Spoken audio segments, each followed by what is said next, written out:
Every war in history has had a moment before it began, a morning when the newspapers still carried ordinary headlines, when the markets still opened, when diplomats still believed there was time.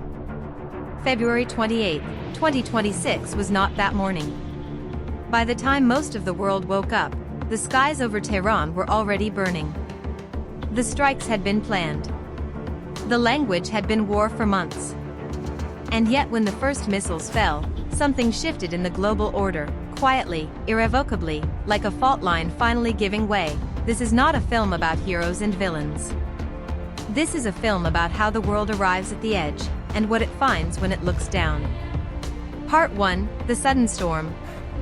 On February 28, 2026, Israel and the United States launched a coordinated series of military strikes against Iran, targeting the country's leadership, security forces, nuclear infrastructure, and ballistic missile sites. The operations carried codenames that revealed the ambition behind them. Israel called its operation Roaring Lion. The United States called theirs Epic Fury.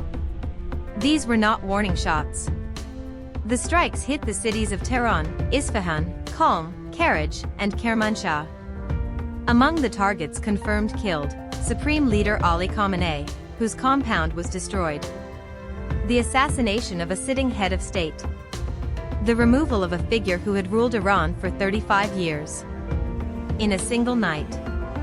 The days that followed spread the conflict across the Middle East.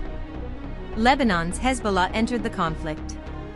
A British airbase in Cyprus was targeted. 6 American service members were killed in action within the first 48 hours. Iran launched counterstrikes across 9 countries: Bahrain, Iraq, Jordan, Kuwait, Oman, Qatar, Saudi Arabia, the United Arab Emirates, and Cyprus. Iran's Islamic Revolutionary Guard Corps said it had targeted 27 bases across the region where American troops were deployed. Airports closed. Airspace collapsed. Civilian casualties mounted.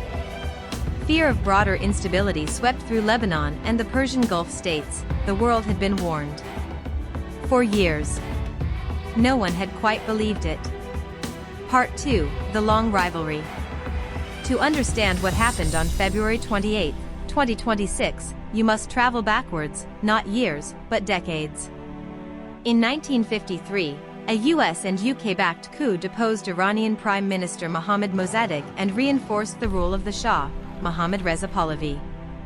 Resentment of the Shah's deference to Western interests and his authoritarian rule fueled the revolution of 1979, which transformed Iran into an Islamic republic and set it on a permanent collision course with Washington and Tel Aviv. The ideology was clear from the beginning. Opposition to the State of Israel became state doctrine. Death to America became a chant rehearsed at state functions. During the Iran-Iraq War of the 1980s, the United States provided economic, intelligence, and indirect military support to Iraq, fighting against Iran. The scar tissue of that conflict never fully healed. For decades, the confrontation was managed through proxies, sanctions, and shadow operations. Iran built an informal architecture across the region, what it called the axis of resistance. Hezbollah in Lebanon. Hamas in Gaza. The Houthis in Yemen. Militias in Iraq and Syria. A network designed not to fight America and Israel directly, but to make both nations bleed slowly, without attribution. Israel, meanwhile, spent years preparing for what its military called the octopus strategy, severing the arms of Iranian regional power before ever targeting the head. Between 2023 and 2025, Israeli military action significantly weakened Iranian proxies across the region: Hamas in Gaza, Hezbollah in Lebanon, and others. One by one, the tentacles were cut. And then came the nuclear question, the issue that neither side could defer indefinitely. Iran's nuclear program had been the subject of international negotiation for 2 decades. The 2015 Joint Comprehensive Plan of Action, the nuclear deal, was the international community's attempt at a managed solution. It imposed limits. It provided inspections. It offered sanctions relief in exchange for constraint. In 2018, Under the first Trump administration, the United States withdrew from the accord unilaterally. The nuclear question was left unresolved. When Trump returned to the White House, a new round of talks with Iran produced little in concrete outcomes. On June 12, 2025, the IAEA declared Iran in violation of its nuclear commitments.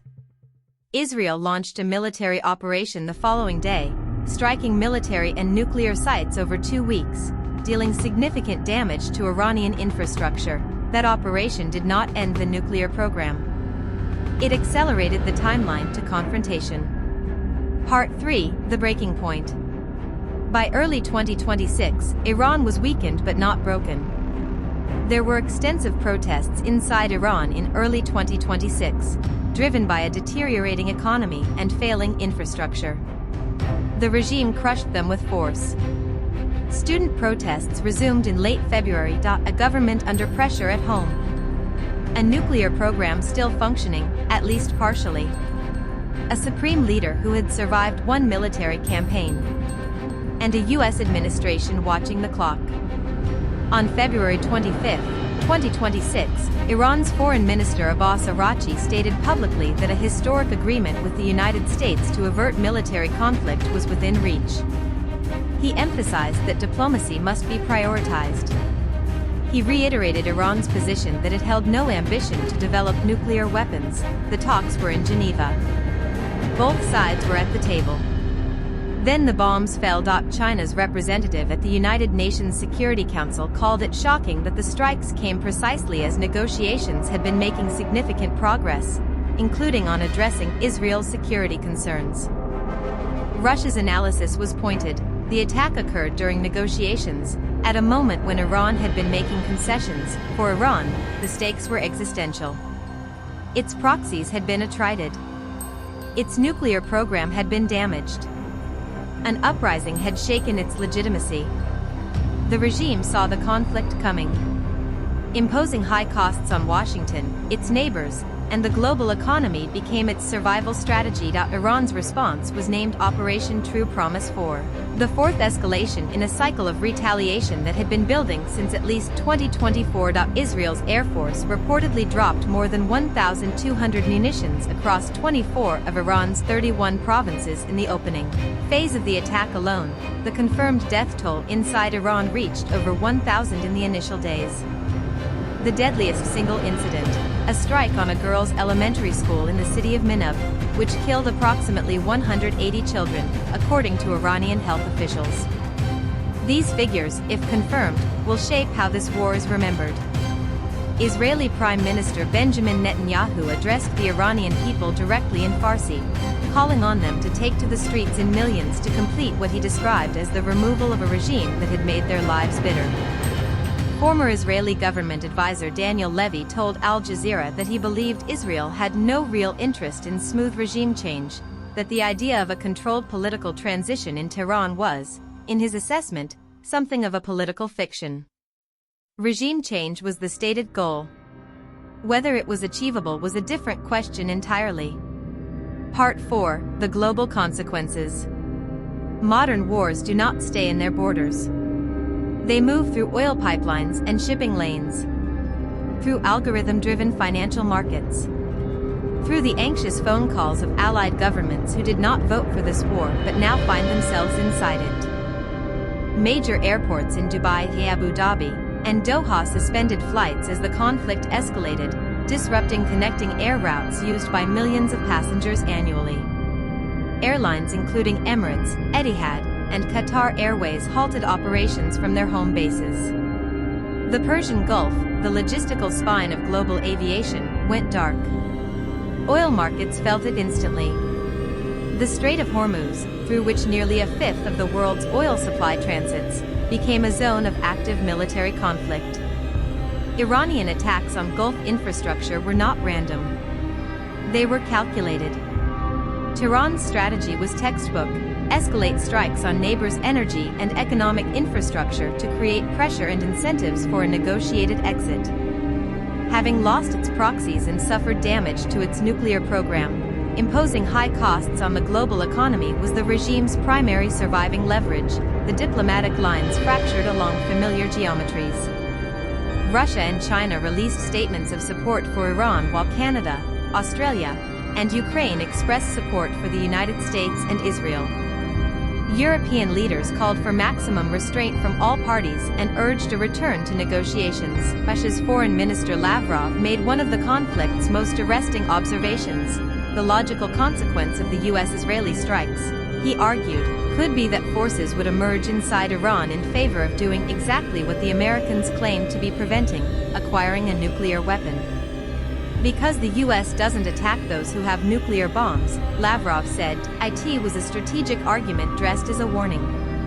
Despite their rhetoric, both Russia and China stopped short of pledging military or civilian support to Tehran. Their strategic partnerships with Iran, it emerged, had hard limits. They were not military alliances.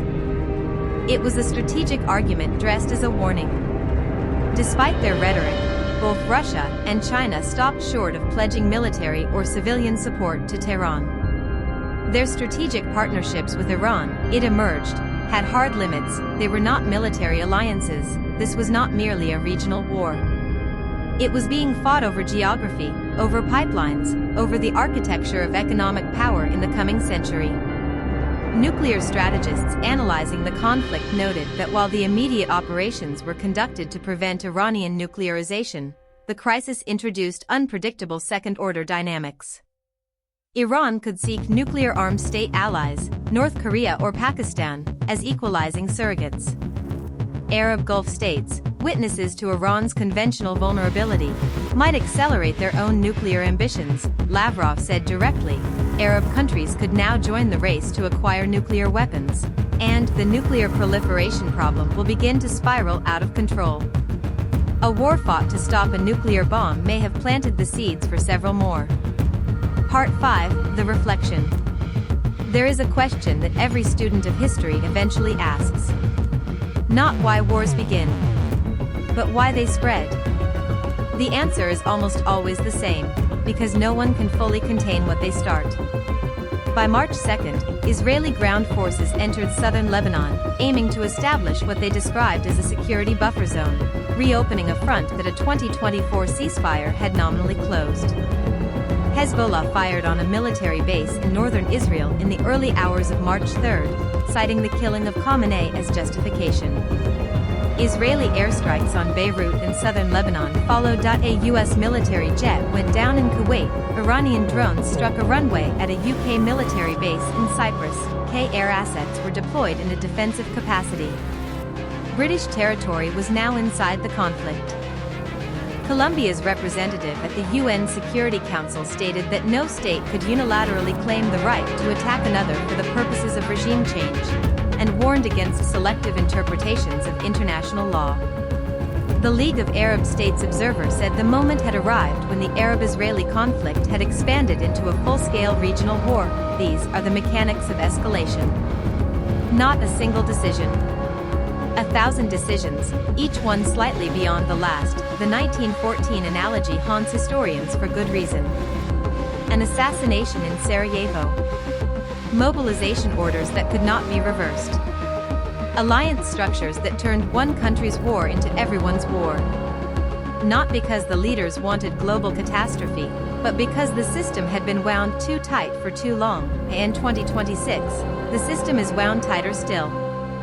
Russia and the United States are in a state of strategic competition unmatched since the Cold War, with no functional arms control treaties remaining. China is watching its energy lifelines struck by American submarines. NATO's commitments to Eastern Europe have grown fragile and contested.